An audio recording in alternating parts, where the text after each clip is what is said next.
মুহূর্তেই 28শে মার্চ পর্যন্ত ইডি হেফাজত কেজরিওয়ালের, 6 দিনের ইডি হেফাজত অরবিন্দ কেজরিওয়ালের আবগারি দুর্নীতি মামলায় ইডির জালে দিল্লির মুখ্যমন্ত্রী, এবং 10 দিনের ইডি হেফাজতের আবেদন করা হয়েছিল ইডির তরফ থেকে, যদিও 6 দিনের ইডি হেফাজতের আবেদন মঞ্জুর করে রাউস অ্যাভিনিউ কোর্ট, এবং আবগারি দুর্নীতি মামলায় দিল্লির মুখ্যমন্ত্রীর 6 দিনের ইডি হেফাজতের নির্দেশ।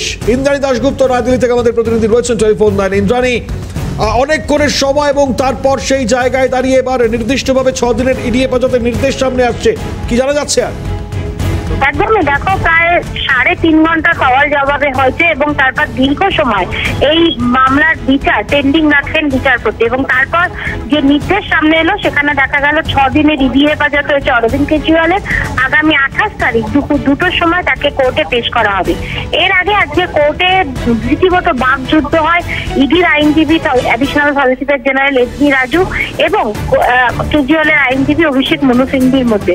তাদের উভয়ের মধ্যে যে বাকযুদ্ধ হয় সেখানে ইডি বারে বারে বলে এই সমস্ত দুর্নীতি, অর্থাৎ আবগারি দুর্নীতির যে মামলা বা আবগারি দুর্নীতির যে স্ক্যাম, তার সমস্তটারই কিং পিং অরবিন্দ কেজরিওয়াল, এবং এই স্ক্যামটা অর্থাৎ আবগারি যে নতুন স্কিম দিল্লি চালু করেছিল সেটাও অরবিন্দ কেজরিওয়ালই তৈরি করেছিলেন। ইডি বলে যে এক্ষেত্রে আম আদমি পার্টি একটা ইনস্টিটিউশনের মতো কাজ করেছে, যার চেয়ারপারসন ছিলেন অরবিন্দ কেজরিওয়াল।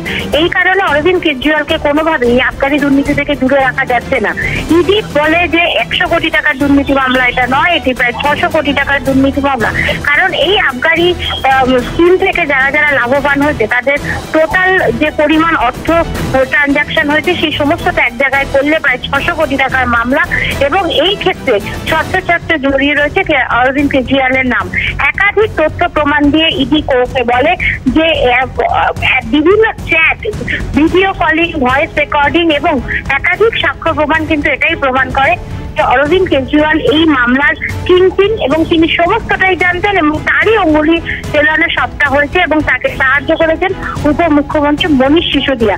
4টি জায়গা থেকে মানি ট্রায়াল হয়েছে এবং সেই টাকা কোটি কোটি টাকা হাওলার মাধ্যমে গোয়াতে গিয়ে পৌঁছেছে, এবং ইডি আরো দাবি করে যে এটা একটি ঐতিহাসিক মামলা, কারণ এই মামলায় যে বিপুল পরিমাণে ইলেকট্রনিক্স ডিভাইস নষ্ট করা হয়েছে, বিশেষ করে মোবাইল ফোন, তা কিন্তু এর আগে ভারতের ইতিহাসে অন্য কোনো মামলায় আমরা দেখতে পাই না। সবকিছু মিলিয়ে ইডি 10 দিনের হেফাজত চেয়েছিল। একেবারে ইন্দ্রাণী, একটু বিরত করছি, সঙ্গে থাকো। আইনজীবী বিকাশ রঞ্জন ভট্টাচার্য রয়েছেন আমাদের সঙ্গে টেলিফোন লাইনে। বিকাশবাবু, স্বাগত সিনে আপনাকে। 6 দিনের ইডি হেফাজতের নির্দেশ কেজরিওয়ালের, 28 তারিখ পর্যন্ত তাকে হেফাজতে রাখা হচ্ছে, এবং দিল্লির মুখ্যমন্ত্রীকে আবগারি দুর্নীতির কিং পিন বলে উল্লেখ করলো ইডি, কিভাবে দেখছেন? আদালত কাগজপত্র দেখে তাকে হেফাজতের নির্দেশ দিয়েছেন, সেটা আমাদের মন্তব্য করার অধিকার নেই। দুর্নীতি যদি হয়ে থাকে, দুর্নীতি করে থাকলে তার আইনগত পদ্ধতি তাকে মোকাবিলা করতে হবে, সেখানে কোনো প্রশ্ন থাকে না। এবং বিকাশবাবু, দিল্লির মুখ্যমন্ত্রীকে আবগারি দুর্নীতির কিংপিন বলে উল্লেখ করে 600 কোটির দুর্নীতিতে 300 কোটি নাকি কেজরিওয়াল কাঁধে নিয়েছে। হ্যাঁ বিকাশবাবু, শুনতে পাচ্ছেন আমাকে? হ্যালো, শোনা যাচ্ছে? শুনতে পাচ্ছেন বিকাশবাবু? না, যোগাযোগ বিচ্ছিন্ন হয়ে গিয়েছে, বেশ কোনো কারণে সমস্যা হচ্ছিল শুনতে। ঠিক আছে, আমরা বিকাশ রঞ্জন ভট্টাচার্য তার সঙ্গে কথা বলছিলাম, এবং সেই জায়গা থেকে দাঁড়িয়ে বিকাশবাবু তিনি তার মন্তব্য খুব স্পষ্ট করলেন। আমরা আইনজীবীর বক্তব্য পাচ্ছি এই জায়গায়। অরবিন্দ কেজরিওয়াল, তার আইনজীবী, তিনি কি বলেছেন শোনাবো। और उनका कहना था कि उन्हें मनी की ट्रेल जानने के लिए उनकी कस्टोडियल इंटरोगेशन करनी ज़रूरी है।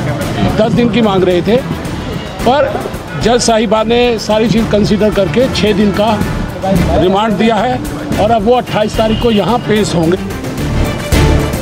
একেবারে শুনলেন আপনারা 6 দিনের ইডি হেফাজত কেজরিওয়ালের, যেখানে 10 দিনের হেফাজত চেয়ে ইডি আবেদন করেছিল, তবে রাউস অ্যাভিনিউ কোর্ট 6 দিনের হেফাজত মঞ্জুর করেছে, এবং স্বাভাবিকভাবেই বড় খবর। ইন্দ্রাণী, সংক্ষেপে যদি জানাও আরো একবার। দেখো, 6 দিনের ইডি হেফাজত হলে অরবিন্দ কেজরিওয়ালের 28 তারিখ দুপুর 2টোর সময় তাকে কোর্টে পেশ করা হবে।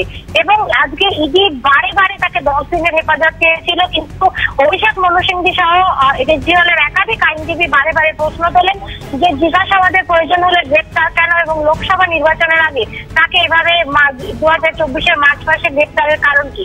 সবকিছু শুনে বিচারপতি 6 দিনের ইডি হেফাজত দিলেন অরবিন্দ কেজরিওয়ালকে। আগামী 28 তারিখ দুপুর 2টার সময় তাকে ফের পেশ করা হবে দিল্লির আউট রেভিনিউ কোর্টে। মনিবার।